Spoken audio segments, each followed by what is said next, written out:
received, by the way. Congratulations, you got your ACC certification. Yes, That's thank you. fantastic.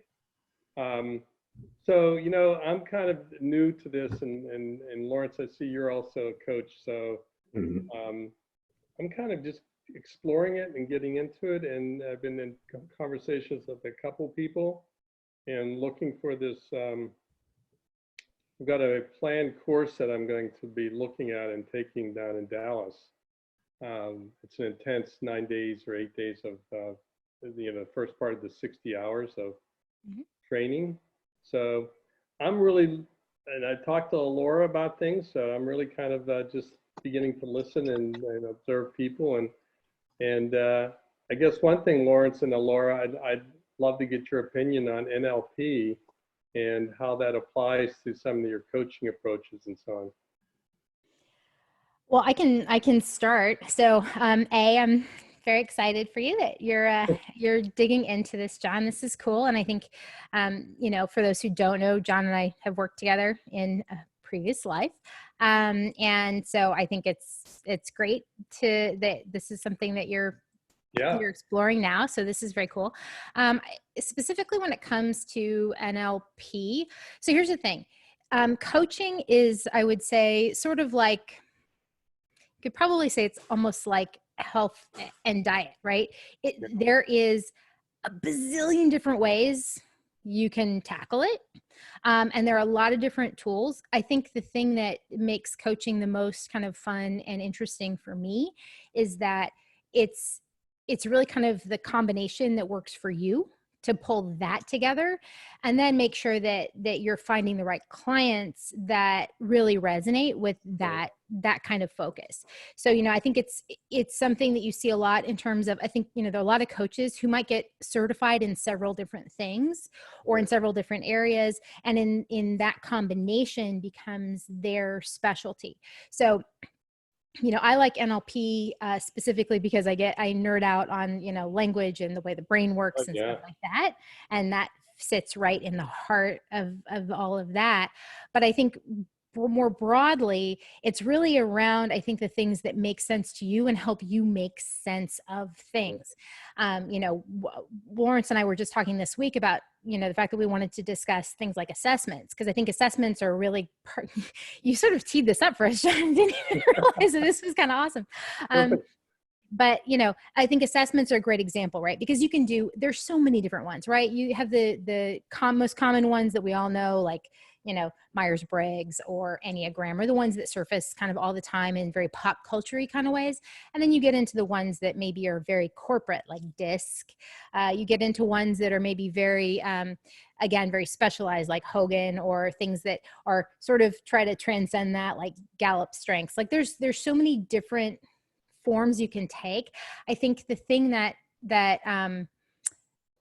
is the most important is it has to be something that you can actually really sink your teeth into. I think it needs to be something that you find valuable, but I think it also has to be something that sort of resonates enough for you that you can explain it to people and help people understand why it's helpful to them, or where it actually has applicability and value, and how it helps you relate to them in terms of what you see from them. So I think from that perspective, it's more of what's the right tool in the toolbox that fits in your hand really well and works with the clients that you're working with. Yeah.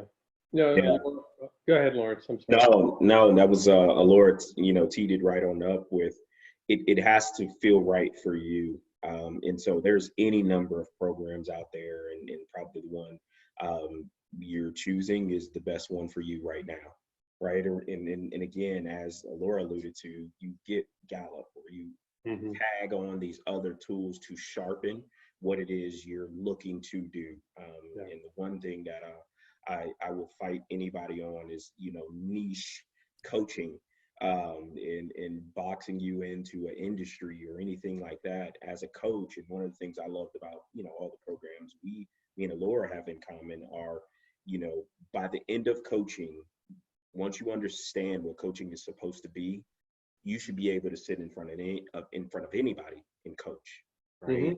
And then what you're really, because you're coaching the person, not their position in life or their duty title or whatever it is that they are, but it's the person, and you as coach are showing up for that person. And so as you're looking at it, in NLP is also one of those things. I think almost every single coach in a coaching session has had some topic come up related to an NLP tenet or of some sort, but it's people like Ellora and yourself who are students of kind of that neural sides of things that really make people tick. Mine is values.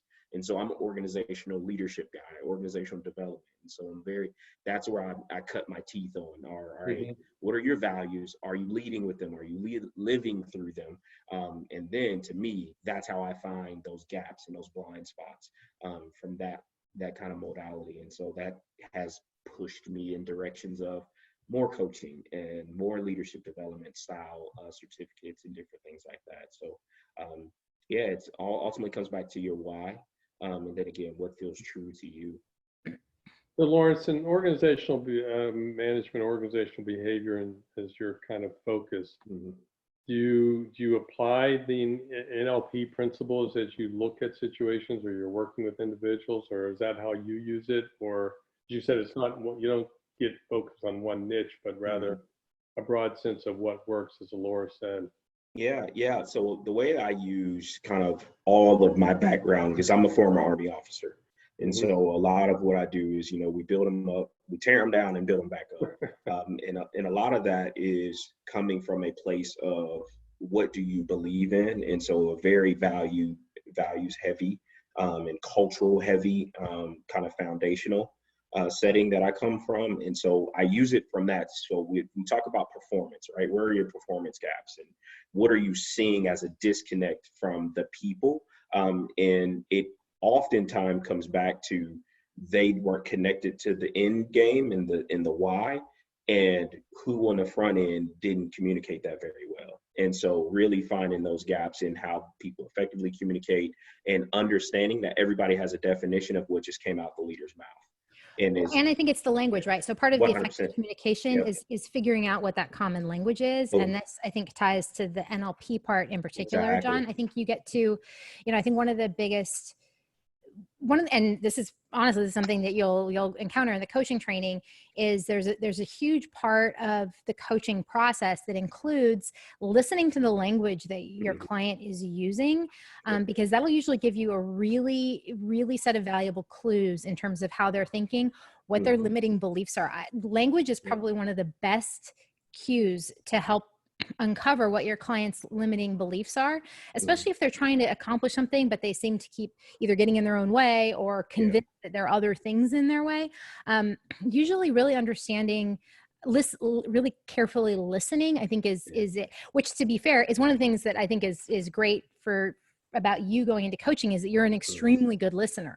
And so for you to be able to kind of hear that and be able to say, okay, you know what, they're talking about these things, but they're using this language. They're using this language that's very disempowering, or they're using this language that's very, it's so funny. So, all of us do it to some extent, but, there are some concepts or words, I think, especially that we adopt from previous generations, like our grandmother. Like every once in a while, the word like cockamamie will come out of my mouth and people look at me like, I've heard that, Ellora. I know you have. But the thing is too, is that there's a context around that, right? Because, especially those of you who know me know that that's not really the most like Ellora sounding word ever, but so there's a story behind it. And once you actually, and because it's such a sort of discombobulating word to hear come out of my mouth, it doesn't take it that often before somebody says, oh my God, Ellora, I can't believe you used that word. That's so funny. And so stuff like that can be really great clues into how I'm thinking, or what I'm doing, or where that context came from. So what I like about NLP is that the way your brain works and the way words come out of your mouth are very, very tightly coupled. So if you can truly listen, which most of us don't do, and this is one of my biggest struggles, is like legitimately being present and listening.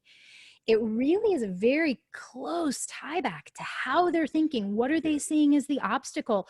Are they, how many people have you met where you listen to the way they talk about themselves and you think, oh my God, I hear your overbearing father coming out of your mouth. This isn't you. This is somebody else. This is lessons that you've been taught, but they usually show up in terms of our words. Yeah. So Laura, just I want to dig into, it might sound obvious, but use the word language. Oh yeah. Listening to words.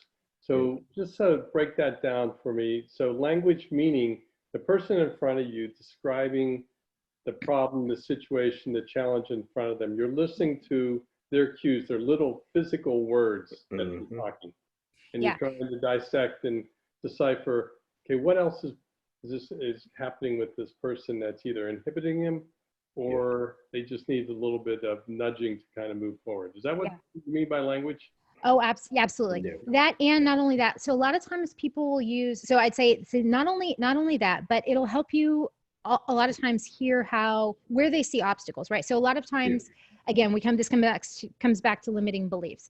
When people use passive language about all the shoulds and coulds and like, oh, well, you shouldn't do that or you can't do that.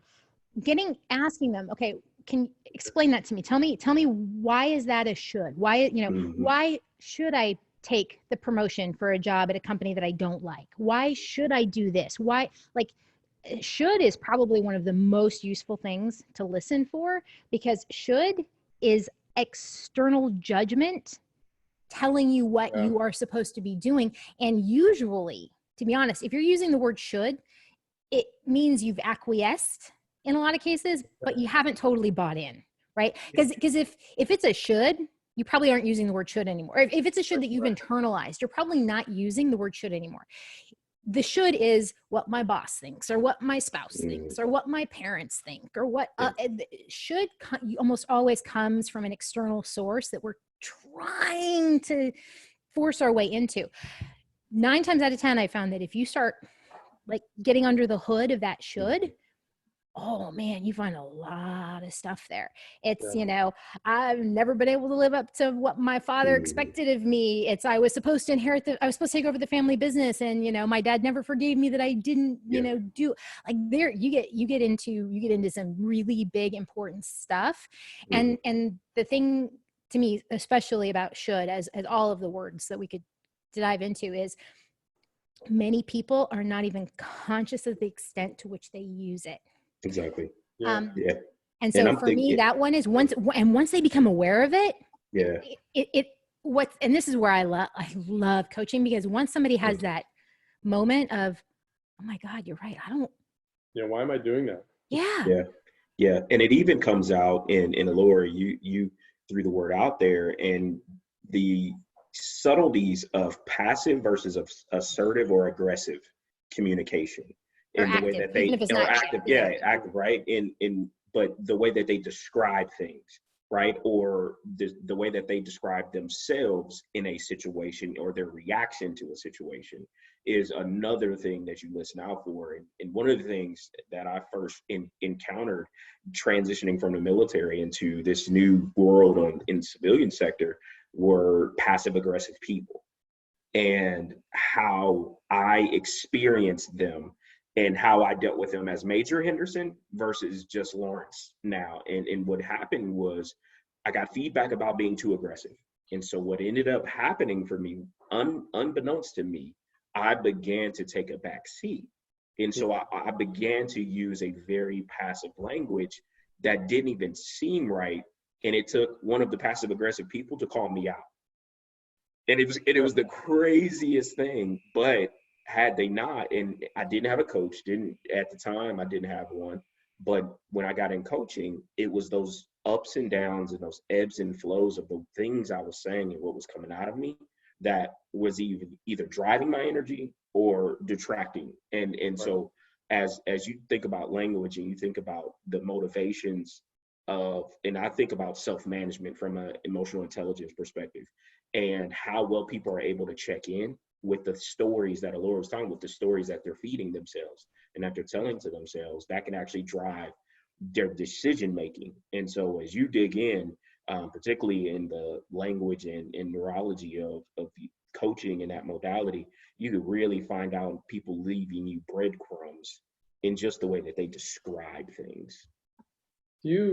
Lawrence, use the definition of passive aggressive. Is there a matrix that you try to group people in to be able to determine, how do I approach this based on their language or based on their behavior, or, you know, that assessment that you guys talked about Yeah. at the very beginning? How do you assess then where to Yeah. begin? Yeah. So I do it something as simple as, hey, have you ever taken Myers-Briggs? And just throw out, you know, just generally, all right, what's your 4 letters? Yeah. Right. And just start down the conversation, because coaching is one of the craziest things that people want you to ask questions, but they're leery of you asking questions, particularly around personality style. Like, oh, you're trying to box me in to Right, right. in Myers-Briggs, you have to be careful with those, because if you talk to a Myers-Briggs traditionalist, you can't change. Well, I'm a walking example that my style changed, and it was based on my position. I was strong ESTJ. Now I'm a ENFJ. And Laura laughs because, you know, I was a super high-strung Army officer guy. Now I want hugs and high fives. And I'm very intuitive now to just sit and just laying it out there just as a conversation starter, right? And I think it's all around how quickly you can garner trust and confidence that, like, oh man, you're an ESTJ, like, man, I'm an INTJ, and just start the conversation from there. And was like, all right, what do you think about your personality style? Like, where do you see that showing up? And like Ellora, and start to piece together how they are, if they're aware of how they show up. And then that begins to paint its own picture of how they show up in the room, how present they are to how they're being perceived, and how they perceive themselves. Well, and you'll see in their reaction to, John, to the passive aggressive point, right? Mm-hmm. So somebody who and so I think, you know, I love how structured you like to be in terms of kind of a rubric for, okay, how do so I was letting you know it's going to come up. well, no, and I think this is a fair point, right? Because for starters, especially since I imagine your client base, just knowing you and knowing where you're at, is probably going to be very executive focused. Yeah. So here's what I would say about that, both from a coaching discipline perspective, but also from you and the likelihood of that customer base. I would say, for starters, people are fluid. And if there's one thing that coaching is really, really rooted in, it's the idea that we're all very multifaceted, and trying to stick anybody into too tight of a box is not conducive to really helping them get in and sort out their issues. So when it comes to people who are passive aggressive, what I find, like any kind of combative behavior style, most people are not always that, right? They fall into that might become their confrontational style when they're feeling threatened, or if they're feeling, you know, any kind of duress or things like that. That doesn't mean they're always that way. Like that's their default conflict resolution or conflict, you know, mode. But it's not always it, right? There'll be other circumstances where they behave in other ways. So trying to figure out kind of a rubric model where you can place someone doesn't necessarily make sense, because most people aren't always that way. In fact, a lot of them, they're not even, you know, most of the time that way. It's usually a specific type of pressure or circumstance that will bring out that behavior, usually conflict or some kind of high pressure situation where they're feeling a lack of control. Now, having said that, I will also say that if your focus is going to be executives, which I assume it will be, then in that market niche, I would say there's going to be a lot of advantage to you after you go through your coaching certification to pick one or two other assessment modes to study and to get certified on. DISC obviously is one that comes up in corporate environments a lot. You're going to have to kind of feel out the kind of corporate clients that you, or the kind of executives that you're working with, because the truth is they like rubrics too, right? They like structured, disciplined, Right. You know, they like a chart and a graph, and they want to know where everybody fits. Their methodology, a pathway. Exactly. And the truth is, you can develop your own personal methodology, which would be your branding exercise more than anything else, of how you work with clients. We have, in fact, Lawrence and I have a good friend, Paul, we can actually introduce you to. He works with executive clients as well. He's got a pretty consistent way that he approaches them. And he's working with a specific kind who are tackling a specific issue. And so he's got a sort of a process that he walks them through. Right. because that's what that fits. Now, people who work more in either, you know, VPs who are trying to get through their glass ceiling, or, you know, there's a lot of different ways that you can focus on that executive coaching market, and different ones will find value in additional certification or training or assessments or different tools, depending on what that market cares about, right? So like, again, for instance, if you're going to go into, you know, healthcare manufacturing, you know, big corporate environment stuff, something like DISC or Hogan is probably going to be very well received, because those are modes that people really understand. Since I like to work with entrepreneurs, I like Gallup better because it's very portable, it's very light, everybody can afford it. You can kind of, you know, study on your own. You don't need a big corporate account for, you know, a big expensive test and things like that, you know. So depending on how you're trying to approach your market, there might be other values.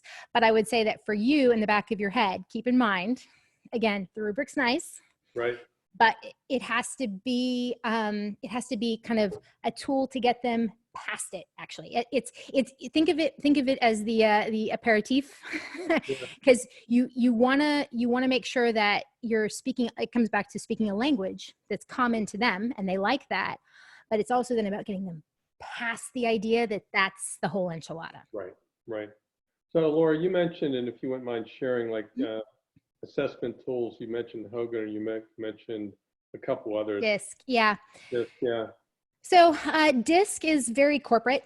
They had it when I was at JetBlue. We did DISC. I've seen several other big corporations. Hogan is another one that is increasingly popular in different corporate environments. So the thing about those that is, I think, is harder for an independent coach is their certification's expensive, and the a lot of times, so I find that, and this might be less true of Hogan because I'm not as familiar with it. I do find it a little more true of DISC, is that it's so kind of focused on work-related behaviors that I feel like it sometimes can be very two-dimensional.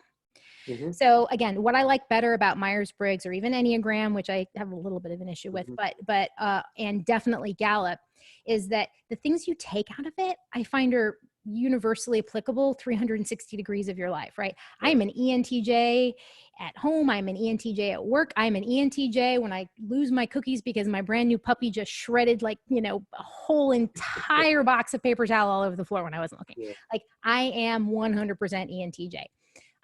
You know, on the strength side, it's kind of with Gallup, it's the same thing. So for me, that's very useful because, you know, well, frankly, both of you know, I've spent a lot of time trying to like reintegrate my personal life and my professional side after spending many, many years just focusing on work and neglecting my personal life. So for me, having solutions that are more holistic to help me understand, I'm kind of showing up the same way everywhere.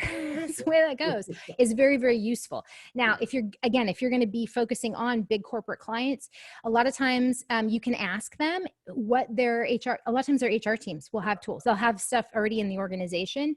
And just for your own like polling to kind of gauge where your market is kind of falling for the first few months, I might ask that, you know, what tools does your a company use? And if it turns out that, you know, consistently you're seeing like DISC come up, then it might be worth going in and doing that certification and getting some training so that you can understand it. You can go over the results they get back from them. Because here's the thing that is good about piggybacking off the corporate stuff. A lot of times, if they get an assessment, let's say they do DISC at work, they get it. I can guarantee you they did not get into the level of detail with anyone there that's going to be meaningful to them. If they didn't like their results, they might be pissed off and kind of hostile and just, that's so wrong, it's such crap, and get like a full head of steam about it, in which case there's probably something there they need to go dig into. There lies an issue right there, right? Exactly. Anybody who gets that worked up about an assessment probably has something they need to go dig into. Or the other side of it is they just focus on one thing, you know, the thing that they like the best or the thing that felt the best to them or the most validating, and not focusing on the other things. So I would say there's definite value if you see a consistent pattern emerge. If not, then it's back to what tools make it possible for you to get that kind of insight and connection and trust level with your clients, so that you can actually work through whatever breakthroughs they're trying to tackle themselves. Yeah. Well, I've got a lot more questions, Laura, which I can consume the time with and whatever, but I don't want to do that. I know that you guys probably have an agenda. Oh, no, you just, this became it. This is it. This is our agenda. So this is awesome. This means you just got to be the podcast episode too, John. Well, since you're going to leave it open, I'm just curious more, Lawrence, from you or Laura, from an opinion perspective, experience perspective. When we, as I begin to read through this stuff, particularly NLP, and by the way, love your recommendations on particular books or readings that might be, very focused, because I'm sorting through all these and they have commonalities, and I'm wondering if they're really that different or if they pretty much stick to the NLP kind of definitions, suppositions and so on. But modeling, when you look at, people or behavior that we want to model as success, right? And as you said, if I go into corporate and as I mentioned to you, Challenger, Gray, and Christmas as one that I've been talking with, and they have big corporate accounts. They have Macy's, they have IBM, and so on, and yada yada yada. And they look for modeling of success, which I might say, here's somebody within our organization who we think holds those traits. You may agree or may not agree with that, whether or not that person has that. But if we look at people that we hold out there, Jeff Bezos, Steve Jobs, and things like that, are those modeling that you would say, yeah, let's try to model after that? Or when people say, here's my idea of a great success, and therefore help me model to that. I mean, what's your thought on that? I think for modeling purposes, it's almost kind of mirror to Ellora's learning the company's language of what they've already done and how they define success and what they look at as the premier model of success in a person to these are traits, these are things that we want to see in our high potentials, our next wave of leaders, in our next wave of executives. And really, when you start talking about modeling, the why is important, right? What about that particular model makes that the go-to? That's the Mount Olympus. What is that thing about it? And then for you, like Ellora was alluding to, then how do you fit in that, right? Because the last thing you want to be as a coach is come in and feel like a fraud and feel like you're acting and you're pressing to be something that's not naturally you. And so I think when you talk about why do people buy you, why are you the coach that they're constantly hiring? It's because you yourself have a brand, you have your own experiences, you have your tribe of connections. And I think that becomes extremely important as past performance language, as, hey, when we hire John, this is what comes with John. This is his background, this is his expertise, this is his past performance. And then this is why he's important for us now, because this is where we're trying to go. And that way you can make it be authentic and have it to where you're not a huge disruption unless you assess that a disruption is necessary, right? And then that's also a part of the personality and modeling, like, hey, you don't want drones. You want people who are ready and willing to be assertive in the way they communicate at the executive level. And these are the models that we've seen to be successful in these different arenas. And again, and I always say, whatever feels good to you. And again, those observations, once they define what right looks like for them, then you can begin to assess, and it goes back to language. Okay, why is that a thing for them? And I know Laura has something on this too. Well, so what I was going to say is, I think, Lawrence is right that if somebody holds up Jeff Bezos or Steve Jobs as a model and says, this is what we want future leaders to look like, why? And first of all, what is it about them? Because first of all, we can start with the fact that, interpersonally, both of them are dicks. So I gotta say, is that really what you want in your organization? Can you be more specific? What is it? Do you want, Steve Jobs wore black turtlenecks every day. Are you saying you want, an executive team who runs around in black turtlenecks every day? So you have to get under that, right? If what they're really saying is, in Bezos, we see somebody who's got long-term strategic vision. He's okay with a short-term, upside down investment because he's going for the long game. And we know that, Amazon retail is going to be upside down for the next 5 years, but AWS is going to carry everything. And that's going to buy us all this extra capital to do all of these other things, own our supply chain until next thing you know, we own the entire universe and people never saw it coming. Yeah. Like that is, he's playing chess in a world where other people are playing checkers. So if that is what they're looking for, then great, but you got to get them to say that that's what they want. Because just holding up an icon as a personality is not helpful. It's what is it about that person, right? Yeah. Again, you go to Jeff Bezos, right? Mm-hmm. Or go to Steve Jobs. Steve Jobs was notoriously difficult to work with. He was interpersonally impossible. He was, if you got on his bad side, you kind of never got off of it. There were so many things about him that just to hold him up as an icon is utterly unhelpful. The other thing about that I think is super, super, super dangerous is that then that helps establish cult of the personality, which means that people who look like him or sound like him or have, are channeling his persona from the great beyond, like all of a sudden they become super successful within the context of this organization. And it doesn't mean they're actually what the organization needs or what the leadership team needs to be projecting. Yeah.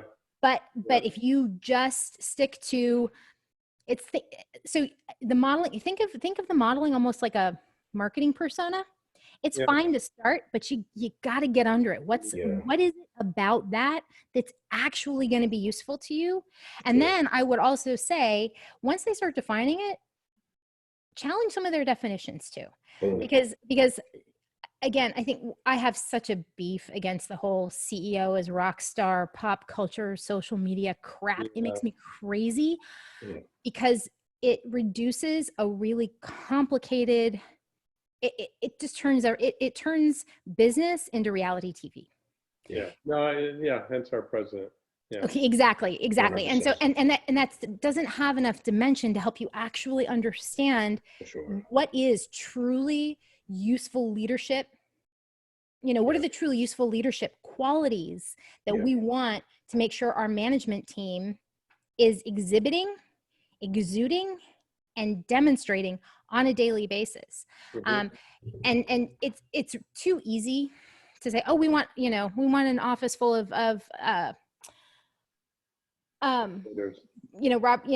Bill Gates. Well, guess what? Nobody wants an office full of Bill Gates. Bill Gates doesn't want an office full of Bill Gates. So you have to get to the definition, and then you have to challenge the definition, and then come up with a definition that's actually meaningful. And the truth is, once you do that, you'll also usually uncover whether or not their corporate values are anywhere near what they like to say they are. I'm glad you came back around to that, Ellora, because John, I'll tell you, what ends up happening at that executive level, they end up developing their own culture, and that you as coach have to sift through, because the people that are under them are experiencing a different reality. And so you're coaching them through this different model of what they're actually projecting on a daily basis.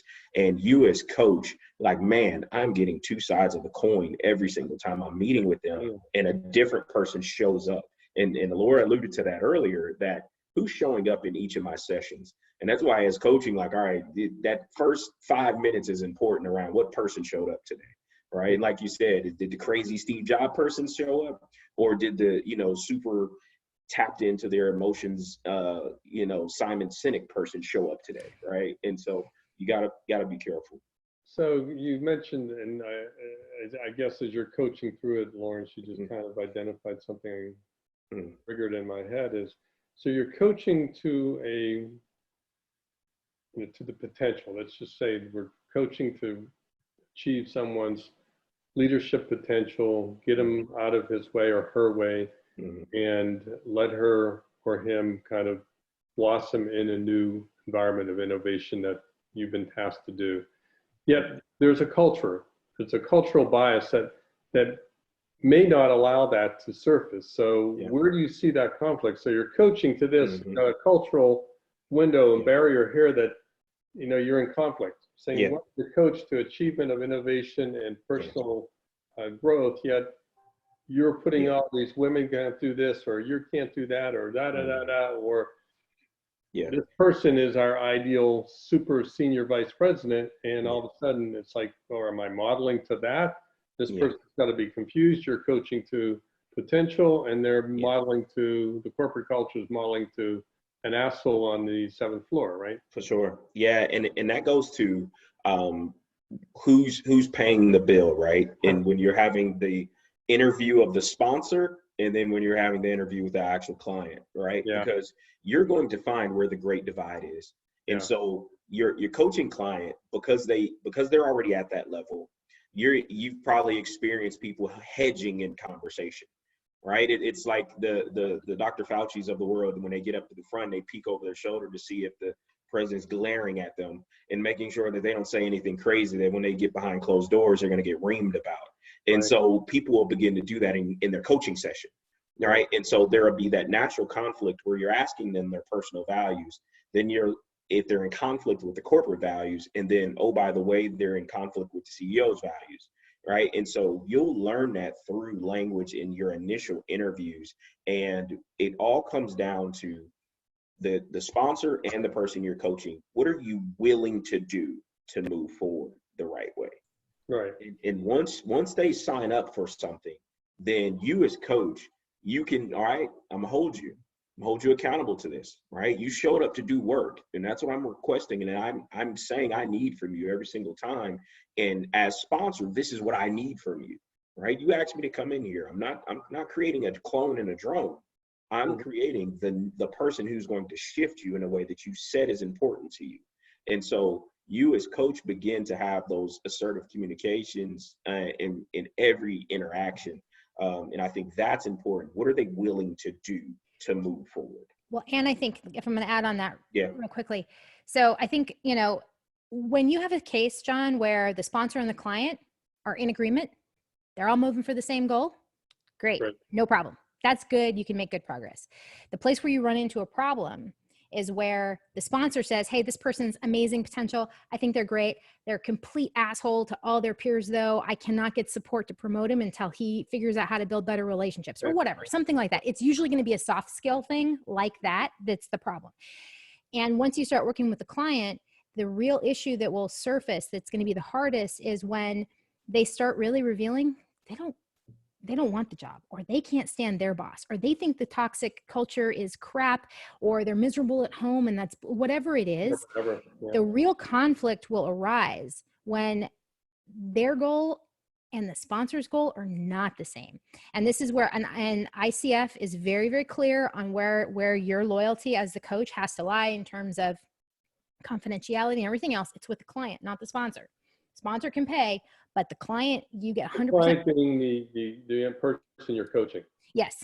Okay. Yes. So not the paying body. Right. So when you've got two different parties involved, so say it's the CEO who's footing the bill and you're coaching one of his VPs, right? You get on a call with, and now for starters, that can sometimes, especially if there is a fundamental conflict between those two, it can be very difficult for you to build the kind of trust that you need to get that VP to kind of ease into and trust your relationship, because he is going to feel like he wants to be careful about what he says to you in case you're going to go rat him out. Right. So the first thing is you have to remind him he's the client. Total confidentiality in your conversations. You're not a tattletale. You're not going to go running back to his boss. His boss at most can tell you what measurements of success he expects to see, so that you can discuss those with your client and work on a plan to get there. But that's kind of it. You do not give status reports or details or anything else. At most, you can collect feedback from his boss. Are you seeing improvements? Are you seeing a change in behavior? Are you seeing any of the things that you're looking for? And you can collect information from him. But your client's confidentiality is absolutely paramount. But again, when it comes down to it, usually if someone's got that much of a conflict in there is a bigger conflict that at some point needs to be addressed. And it could be, oh, hey, you know what? Some bastard laid off the boss that I loved and was the only reason for working in the company, so I'm going to go quit. Or it could be, sorry, John's laughing because that was a very familiar experience for us. Or it could be, no, you know what? I'm just in the middle of a crappy divorce, and my soon-to-be ex-wife is making me absolutely miserable, and I haven't been able to contain it. So understanding where that's coming from, because the truth is, if the answer is, you know what, I can show up and do my job, but I think the leadership team are a bunch of dicks and I don't believe in what we're doing, guess what? He's probably not going to be leadership material. And at the end of the day, it's about the client's agenda, not his boss's. Okay, but Laura, take that scenario. Okay, so Yes. you can, Yes, the one we know. dichotomy. Yes. And you got your client saying, I don't, you know, is in conflict to the sponsor's objective. Goals, yep. You started it by describing, hey, this guy needs to be a senior vice president. I cannot get buy-in because he's a living asshole to work with. Mm-hmm. And you find out, you know, all these other things that make that statement true, right? Yep. So at some point, the client's going to come back to you and say, either not the client, but the sponsor. Mm-hmm. Sponsor, and going to say, okay, do you think we can get him to a level where I can get sponsorship for his next level? At some point, you have to expose either an opinion that said, I don't think he's ready, or I don't think he or she wants that. I mean, is that something that as a coach, you eventually kind of expose? Because you've got confidentiality, you got trust, right. But at some point, you got an answer. So there are a couple different ways you can approach that. The first one would be to get your client to tell you what they want and get them to decide to tell their boss themselves. Okay. So that's actually the best way to go, because part of it too, right? You don't want them to see you as the go-between. Right. Exactly. If they're having relationship problems, and the only way those relationship problems are going to get better is for them to start interacting in a way that's conducive to getting where they need to go. So the first objective would be, look, man, I get that you don't want the job. I get that you feel obligated, you feel beholden. They paid for your MBA, so now you feel like you have to stay. But you know what? You are going to have a much better relationship with this guy if you come clean and tell him, you know what? I actually don't want it. Okay. And now if you can't get him to do that, if he's sitting on the dime and he's just like, he's not comfortable or he's afraid of it, then at some point you will want to have a conversation with him and saying, look, okay, your boss paid for 6 months of coaching to get you, you know, over the hump that he sees. Where do you think you are at this point? Like, how do you think? And, you know, he's going to come to me and ask a question. What would you have me say under these circumstances? Now, that doesn't mean you're going to say it. You're really back to trying to find a way to get them to have a conversation. And then what I would do with the sponsor, if you can't get your client to talk and he's, you know, hemming and hawing about what he wants to do, then the question the approach I would take with the sponsor is, okay, have you seen the progress that you were hoping to see in this amount of time? What have you seen change? What has improved? You know, do you think this is helping? You know, and again, you can do all of those things and you can get his perspective on it without breaking confidentiality. And worst case scenario, I'd put them on a call together. Okay. So Laura, going back to the beginning of the scenario you just created where the sponsor is saying, we really think he's potential, but I can't get buy-in because he doesn't, you know, no one really likes working with him. Right. Do you have that conversation as a three-way conversation so that they say, your goal is to get to this level where we can elicit corporate sponsorship for your promotion? Does that come out as a common goal at the beginning and then you go coach? Or how does ideally that goal from the sponsor get communicated to the client? So ideally, and again, you don't want to, a game of telephone is never good for anybody. Right. So typically what you would see in that kind of scenario is the sponsor comes in and says, hey, I've got this high potential person, but they got to get over their shit. Right. And then what I would do is have a first conversation with the sponsor. Okay, what conversations have you had with him? What's the behavior seeing? What's the feedback? Have you given him this feedback? How did he react to being told that was the perception of him? Have you told him that in order to get this promotion, he needs to do these things? Get as much of that information as you can. And then you have the same version of that conversation with the client. What did you hear? Because this is also where it's an NLP thing, right? Because if the boss says, hey, you know what, your relationships are so strained with these other department heads that I can't get their buy-in to promote you. And when you tell the client, okay, tell me about your conversation with your boss. And he says, everybody hates my guts. Okay, well, guess what? That was not the same thing. That Yeah. wasn't the same thing. So again, That's how I heard it, though. right, exactly. And this is a great example of where NLP is enormously valuable, because if he takes that message and internalizes it and then twists it into something that's super judgmental or critical or toxic, then you have a good understanding of how he has just handled criticism and feedback. And that has to be part of what you're working through, and you're listening to the language he's using. And again, it could sound like his, pissed off alcoholic father coming out of his mouth and have nothing to do with his boss who believes in him, but it's the way he's internalizing stuff. And that's but again, in that kind of scenario, you want as much transparency as possible. So if you can get them on a call together, great.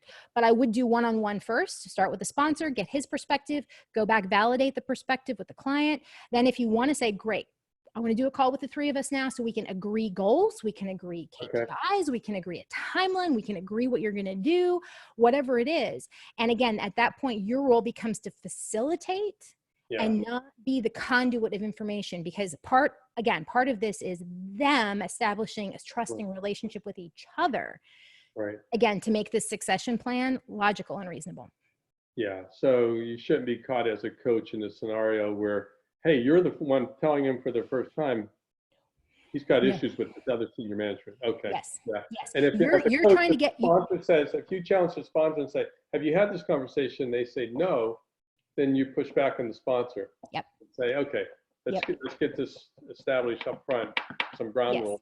Yes, your job is not to be anybody's mouthpiece back and forth to each other. It's to facilitate the conversation. And in cases like that, it's to make sure that they are both communicating with each other. But it can be really useful for you to then circle back individually and see how they interpreted what they heard and see what they reflect back. Yeah, that makes sense. Yeah. So I hate to do this, but we're kind of at time now, but this was awesome, John. I'm so glad you joined. Well, okay. I do want two things from you, though. Sure. From Lawrence and for Ellora. If you could think about which of the NLP books and other materials that you would say, okay, get read up on Gallup or the Hogan or whatever. Mm-hmm. Just a framework of the knowledge set around this topic would be very, very helpful. So, I don't know that I have anything that's specifically NLP, because a lot of pencil and paper though, Ellora, I'm going to write them down though. Okay. Well, so let me actually back up a little bit. Okay. And instead of just specific NLP, I'd say there are a couple of really, really good, sources, that I would start with. So the first one is, there's a very, very well-known coach named Marshall Goldsmith. Okay. He's got a ton of stuff online. He's kind of made so much money that at this point he gives away a lot of his stuff. He's a big fan of paying it forward. And so he does he makes a lot of his content very, very available. And so I would say his focus is super high level executives. Like that's his niche. So he's got a lot of his lessons are very, very good for that demographic. And his name is? Marshall Goldsmith. Goldsmith. Yep. Okay. Actually, the business school at UCLA is named after him. Oh. Okay. So yeah, very successful. Yes. Yeah. Yes. And again, tons of content online, like his content, and he's got several books. The book, What Got You Here Won't Get You There, which is one of my favorite business books of all time. He wrote, there are a number, he has like a half a dozen books or something. He's extremely prolific. He's got a lot of stuff. And he absolutely plays in the niche that you're talking about. So I would say there's a lot there. So NLP stuff will come in and out of it, but he's looking at it more from a broader business, and he has a really good understanding of a lot of the social construct that boxes in successful executives, and some of the ways in which they start feeling like that's trapping them, and some of the behaviors that surface as a result. So it ends up broader than NLP, but there's a lot of stuff that. No, that would be helpful because right. I think it is broader than NLP. Yeah. Yeah. So Lawrence, what do you have in mind? I'm just thinking about just NLP. There's a site that I search constantly, NLPlifetraining.com. And that's from the training side of it. And so just the different topics, whether it's self-help, therapy, education, coaching, performance, and in corporate environment stuff, is where I go to, veg out on some content and just different. I'm a LinkedIn stalker, so I'll pass around and search people's profiles and reach out to them just to jump on Zoom calls. And so that's how I glean off of people, is get 15, 30 minutes of their time. So. Well, that's the other book that I would recommend is called Executive Presence by Harrison Monarth. okay. That is, again, similar to Marshall Goldsmith. NLP gets worked into it, but again, it's about some of the self-sabotaging that executives do without realizing it, and how, what is executive presence in the modern business world, and what does that mean? And it's more than just, making sure you're dressed appropriately. It's, do you stay calm under pressure? Yeah. Do you avoid having emotional outbursts? I mean, all kinds of things that in the past were beyond the scope of what we would have always necessarily defined as executive presence, but that in a social media, very transparent, flat organization kind of world, matter a lot more. That's a really good book. The other thing I would say is that from an executive perspective, there's an organization called WBECS, which WBECS, WBECS.com, I believe. Right. And so I'm a member there as well. And their focus is on, strengthening the coaching community. It's a community of coaches, but they're coaches who specifically focus in the business sector, as opposed to coaches who focus in life or, other health or other things. So they have a ton of resources there as well. So there's a lot of good stuff that you can find in and all of that. Well, I've taken enough time here with my questions, Ellora. I didn't mean to consume your session here. No, this is awesome. Hey, we would do this more often if we normally, Lawrence and I don't have anybody join us in real time. We usually get feedback about podcasting later. So this is awesome. Well, I've seen the podcast as well. And so I just wanted to join because you offered it out there. So I thought I would join. Absolutely. No, that's awesome. All right. Well, ladies and gentlemen, then we're going to wrap this week's episode of Grow or Die. Thank you to John Ehmann for joining us today. All right. Thanks, John. Lawrence and Ellora, and I'll be in touch with you guys. Absolutely. Thank you. Good luck with your training, John. All right. Bye-bye. Bye-bye. Bye-bye.